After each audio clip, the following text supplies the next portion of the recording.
Daily human wisdom: create with coherence, grow with freedom, become through connection, orient with alignment, regenerate with rhythm. Audio lesson: from human competence to human assets. What if one of your greatest economic assets is something you are already developing every day, but you have never learned how to recognize it? It may be your ability to teach, your ability to facilitate, your creativity, your research, your capacity to solve problems, your ability to build relationships, your knowledge, your experience, your way of seeing patterns that other people don't see. These things are often treated simply as personal qualities. But in the new human economy, we can ask a different question. What happens when human capability becomes an economic asset? This is where our 5 dimensions of daily human wisdom become important. Create with coherence, grow with freedom, become through connection, orient with alignment, regenerate with rhythm. Today, I want to explore them through one particularly important subject: intellectual property and the human asset economy. Create with coherence. Every economic asset begins somewhere. It begins with an observation, a question, a problem, a possibility, a creative impulse, an insight. An entrepreneur sees something that could be different and asks, "Can I create it?" But creation alone is not enough. We can create thousands of things that have little value. We can create content, products, courses, software, methods, documents, ideas.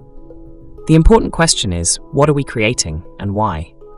This is why we speak about creating with coherence. Coherence means that our creativity is connected to a meaningful problem, a genuine human need, our capabilities, our values, and the reality in which we operate. And this is particularly important when we talk about intellectual property. People often think, "I have created something, therefore I have an asset." Not necessarily. A document is not automatically an asset. A course is not automatically an asset. A methodology is not automatically an asset. Software is not automatically an economically successful asset. Even legally protected intellectual property does not automatically generate economic value. The deeper question is, what have I actually created that is valuable? Grow with freedom. Now we move from creation to economics. A traditional professional often operates through a simple equation: time, work, payment. You work, you get paid, you stop working, the income stops. But entrepreneurship creates another possibility: capability, method, system, asset, value, revenue. The objective isn't simply to work harder, it is to develop things that can continue creating value. This is where holistic wealth and freedom become important. Your wealth isn't only your bank account. It can include your knowledge, your skills, your intellectual property, your brand, your relationships, your systems, your customers, your technology, your reputation, your community, your time, your ability to create, your ability to generate value without selling every hour of your life. So the entrepreneurial question changes. Instead of asking, "How much do I earn?" we can also ask, "What am I building that can continue generating value?" That is a very different approach to freedom. Become through connection. But there is a problem. You cannot develop most meaningful human assets alone. Competence requires practice. Practice requires feedback. Feedback requires other people. Real-world application requires circumstances. And economic value requires an ecosystem. This is why the community of practice is not simply a social environment. It is part of the economic infrastructure. We practice together. We observe each other. We exchange knowledge. We test methods. We give feedback. We solve problems. We develop competence. And eventually something important happens. Value becomes competence. Competence becomes an asset. Assets can become economic value. And economic value can become income, freedom, and impact. This is why the community matters. It isn't simply about giving information to each other. It is about creating the conditions in which people can become more capable. And then those capabilities can enter the world. Perhaps someone creates a company. Someone develops a startup. Someone becomes a researcher. Someone becomes a co-facilitator. Someone becomes a licensee. Someone becomes a franchisee. Someone creates their own intellectual property. Different paths, same underlying principle. Develop capability, create value, build assets. Orient with alignment. But then we reach another question. Just because you can create something doesn't mean you should. Just because something can make money doesn't mean it is aligned with your life. Just because you have a capability doesn't mean you need to commercialize it. This is where orientation becomes essential. What are you building? Why are you building it? Who benefits from it? What kind of person are you becoming through the process? Does your economic activity express your values? This is where spiritual development enters the entrepreneurial journey. Not as an escape from business, not as something separate from economics, but as the capacity to orient yourself while participating in economic life. Because wealth without orientation can become accumulation. Growth without alignment can become exhaustion. Innovation without purpose can become noise. And entrepreneurship without self-awareness can become another form of dependency. So we ask, can your economic development and your human development move in the same direction? Regenerate with rhythm. And then comes the dimension that is often forgotten, time. You can have a brilliant idea. You can have intellectual property. You can have a community. You can have a business model. But if you cannot sustain the practice required to develop them, nothing compounds. Human development requires rhythm. Entrepreneurship requires rhythm. Creativity requires rhythm. Learning requires rhythm. Recovery requires rhythm. Integration requires rhythm. This is why our practice works through cycles, periods of focused practice, daily directed action, community, integration, reflection, regeneration. The objective is not maximum activity, it is sustainable compounding. What can you continue doing long enough for your competence to become an asset? What can you practice long enough for your intellectual property to mature? What can you develop long enough for your network to become an ecosystem? What can you repeat long enough for your business to become less dependent on your individual effort? This is the economic importance of rhythm, the human asset journey. So now we can see the complete progression. You begin with information, but information alone isn't enough. You practice, you develop competence, you apply the competence, you produce outcomes, you document and organize what you have learned, you develop know-how and methodology, you turn the methodology into systems, protocols, and repeatable processes, you develop human assets. Where appropriate, you identify and manage intellectual property. Then, you connect those assets to products, services, companies, licensing, franchising, technology, and markets, and eventually, economic value. Then income, then freedom, and potentially impact.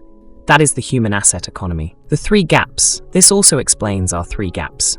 Gap 1, information. I know something. Gap 2, practice and competence. I can actually do something. Gap 3, application and transformation. I can apply it in reality and produce a meaningful outcome. The economic differentiation increasingly appears as we move through these gaps. Information can be abundant. Competence is harder. Demonstrated capability is rarer. Repeatable outcomes are even more valuable. And systems that allow other people to reproduce those outcomes can become powerful economic assets. The AI question. Artificial intelligence makes this even more important. AI can increasingly generate information. It can summarize, write, translate, design, code, research, analyze, produce. So if information becomes increasingly abundant, what becomes scarce? Judgment, embodiment, experience, creativity, taste, relationships, leadership, responsibility, implementation, the ability to create real-world outcomes. This doesn't make information worthless. It changes where the economic differentiation occurs.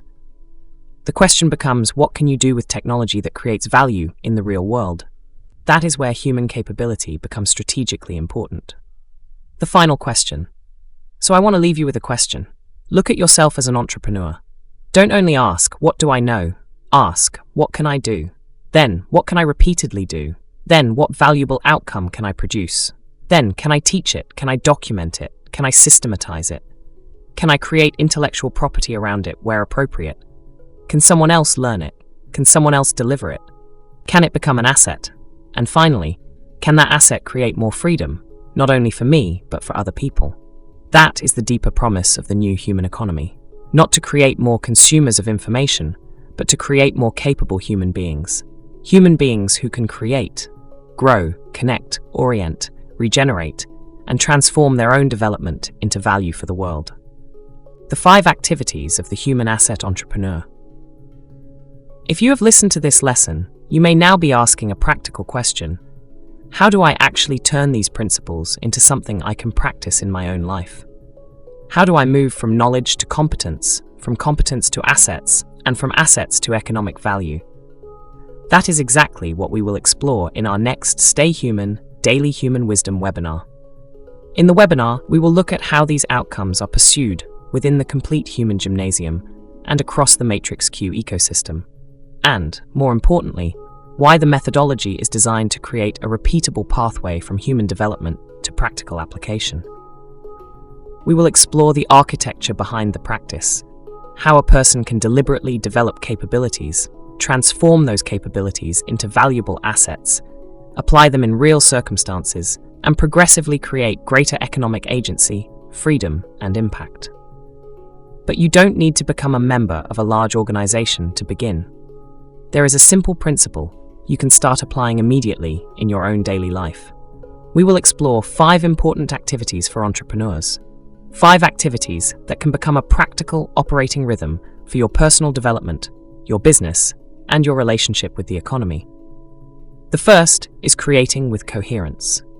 Every entrepreneur is constantly creating ideas, products, services, relationships, strategies, solutions, and opportunities. But creation without coherence can produce enormous amounts of activity without meaningful direction. The question is not simply, what can I create? It is, what am I creating? Why am I creating it? And does it correspond with the person, business, and future I am trying to develop? The second activity is growing with freedom. Entrepreneurship is not only about generating revenue, it is about increasing your capacity to create options. Can you develop human competencies? Can you create assets?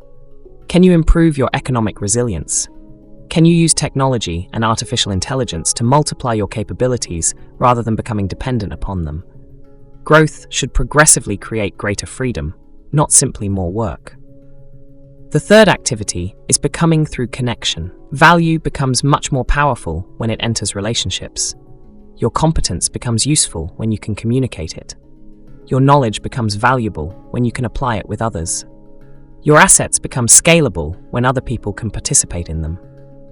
This is where community of practice becomes an economic principle.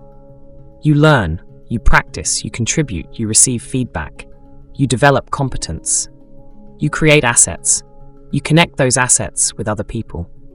And eventually, value can become collaboration, monetization, and growth. The fourth activity is orienting with alignment.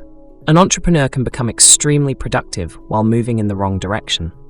So we need another capacity, orientation. What are you actually trying to build? What kind of human being are you becoming through your business? What are you serving? What are you willing to create? What are you unwilling to sacrifice? This is where spirituality, purpose, values, reflection, and alignment become practical, not as something separate from entrepreneurship, but as a way of making entrepreneurial action more coherent. And then comes the fifth activity, regenerating with rhythm. This may be one of the most underestimated entrepreneurial competencies. You cannot continuously create, grow, connect, and orient without regeneration. Human beings have rhythms, attention has rhythms, creativity has rhythms, the nervous system has rhythms, relationships have rhythms, businesses have rhythms, even innovation has rhythms. The question is therefore not, how can I work more? How can I create a rhythm in which action, learning, integration, recovery, and regeneration continuously produce greater capability? This is where the 72-20 system becomes practical. A larger period of focused development, short, deliberate daily practices, regular integration, and a rhythm that allows human development to compound over time. So the 5 activities become: create with coherence, grow with freedom, become through connection, orient with alignment, regenerate with rhythm. These are not 5 abstract ideas. They are 5 dimensions of an entrepreneurial operating system. And they can be practiced whether you are running your own company, managing a team, working as an entrepreneur inside a larger organization, working as a consultant or freelancer, or preparing to move from self-employment towards solopreneurship. You don't need to change your entire life tomorrow. You need a way to begin observing what you are already doing and deliberately organize it. In the next webinar, we will go one step further. We will look at how the complete human gymnasium and the Matrix Q ecosystem organize these 5 activities into a developmental system, how they connect with the 12 primordial elements, and how practice can progressively transform human value into competence, competence into assets, and assets into economic and social value. And then we will ask the most important question. How could you implement a simple version of this system in your own life, starting today? If you are an entrepreneur, an intrapreneur, a consultant, a freelancer, a self-employed professional, or someone who knows that your next level of freedom will come from developing and owning more of your own capabilities, this conversation is for you. Join us for the next webinar and explore the 5 activities that can become the foundation of your own human asset journey. Create with coherence, grow with freedom, become through connection, orient with alignment, regenerate with rhythm. Don't just consume the future, practice becoming capable of creating it.